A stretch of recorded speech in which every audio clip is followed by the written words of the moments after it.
نحمده ونصلي علی رسولہ الکریم اردو اما بعد۔ اس قسم کے اجتماعات میں شرکت کی دعوت دینے کے لیے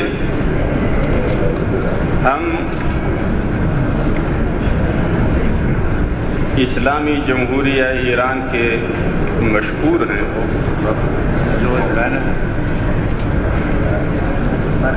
جہاں تک امت میں وحدت کا مسئلہ ہے، علمی اور نظری اعتبار سے کسی کو شاید اس میں کوئی بھی اختلاف نہ ہو، لیکن آج کی دنیا میں اس کو عملی میدان میں لانے کی ضرورت ہے۔ آپ کو معلوم ہے کہ جیسا کہ اسلامی جمہوریہ ایران کو بین الاقوامی سطح پر امت مسلمہ کے خیرخواہوں کے جانب سے بین الاقوامی اسلامی مسائل میں تائید اور حمایت کی ضرورت ہے، اسی قسم کی ایک ضرورت تمام ان احزاب اور تنظیموں کو جو بین الاقوامی سطح میں مختلف ممالک میں اسلامی اقدار کے احیاء اور فروغ کے لیے اور اللہ کی حاکمیت کے لیے مصروف جدوجہد ہیں، ان کو بھی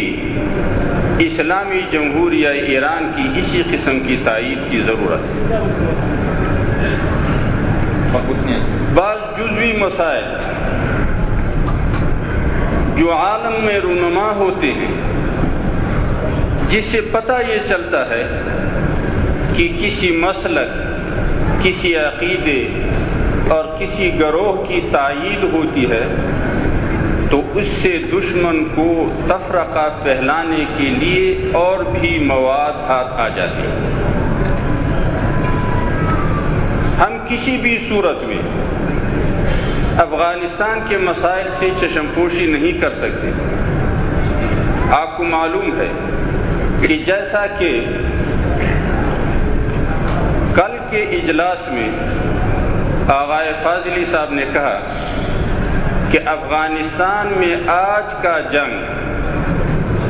عقیدے اور نظام کا جنگ نہیں ہے، بلکہ یہ ایک سیاسی جنگ ہے۔ ظاہر بات ہے کہ انہوں نے دبے الفاظ میں یہ تسلیم کیا کہ یہ جنگ اسلامی نظام کے احیاء اور حاکمیت کا جنگ نہیں ہے، بلکہ حصول اقتدار کا جنگ ہے، اور حصول اقتدار کی جنگ میں ان قوتوں کو جو اسلام کے احیاء اور فروغ کے لیے اپنے آپ کو فکر مند ثابت کرتے ہیں، سہیم اور شریک نہیں ہونا چاہیے، جبکہ عملی طور پہ ہم جانتے ہیں کہ وہ ساری قوتیں جو اپنے آپ کو اسلام کے لیے وقف سمجھ رہی ہیں، افغانستان کے جنگ میں کسی ایک فریق کی جانب کھڑے ہو کر کے اس کے فریق بن چکے ہیں۔ لہذا ہماری یہ استدعا ہوگی اور ہمارا یہ مطالبہ ہوگا کہ اس قسم کے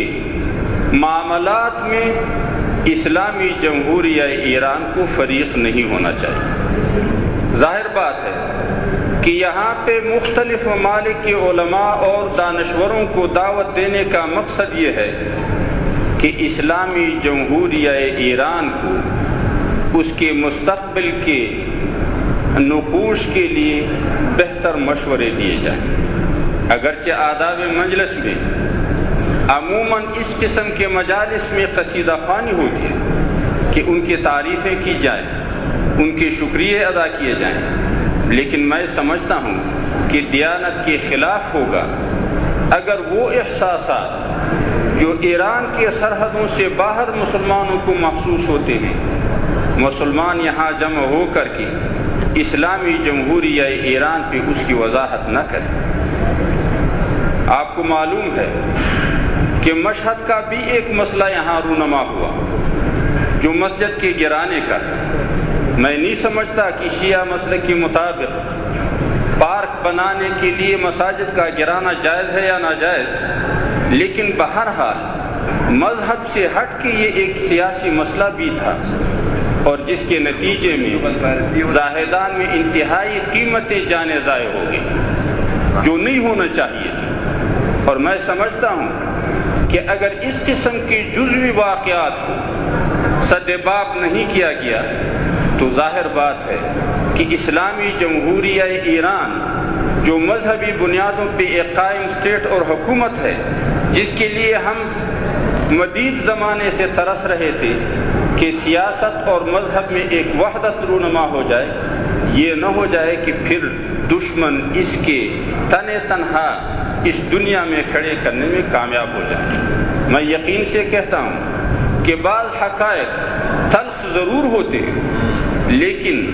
ان کے جانب توجہ دینے سے راستے کی مشکلات حل ہو جاتی ہیں۔ آپ جانتے ہیں کہ جو مسئلہ شیعہ اور سنی کا پاکستان میں ہے، ہم نے بھرپور کوشش کی ہے کہ وہ آگے نہ بڑھے اور ان کے درمیان ایک وحدت پیدا ہو جائے۔ لہٰذا فقہوں کے درمیان وحدت پیدا کرنا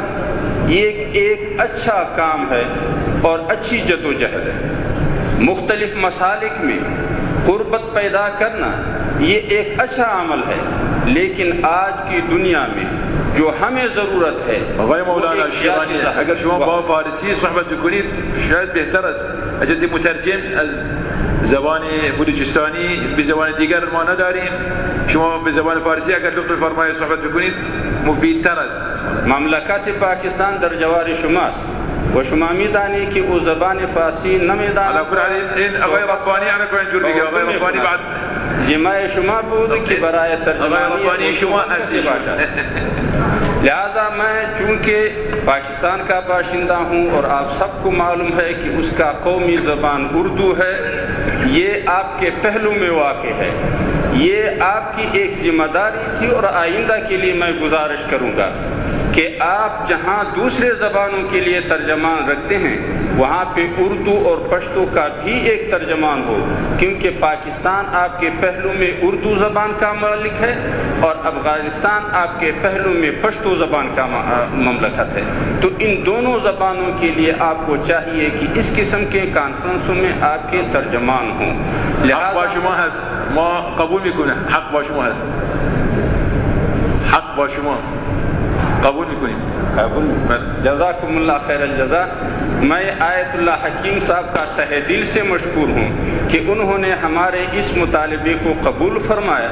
اور میں جناب واعظادہ صاحب کی خدمت میں بھی گزارش کروں گا کہ وہ آئندہ کے لیے اس قسم کے کانفرنسوں میں اردو اور پشتو کے ترجمان بھی رکھیں، کیونکہ دو ممالک اس کے پہلو میں ایسے جو ان زبانوں کے مالک ہیں۔ لہذا ہم اسی الفاظ پہ اور اسی استعداد پہ اکتفا کرتے ہیں۔ وآخر دعوانا ان الحمدللہ۔ احسنتم.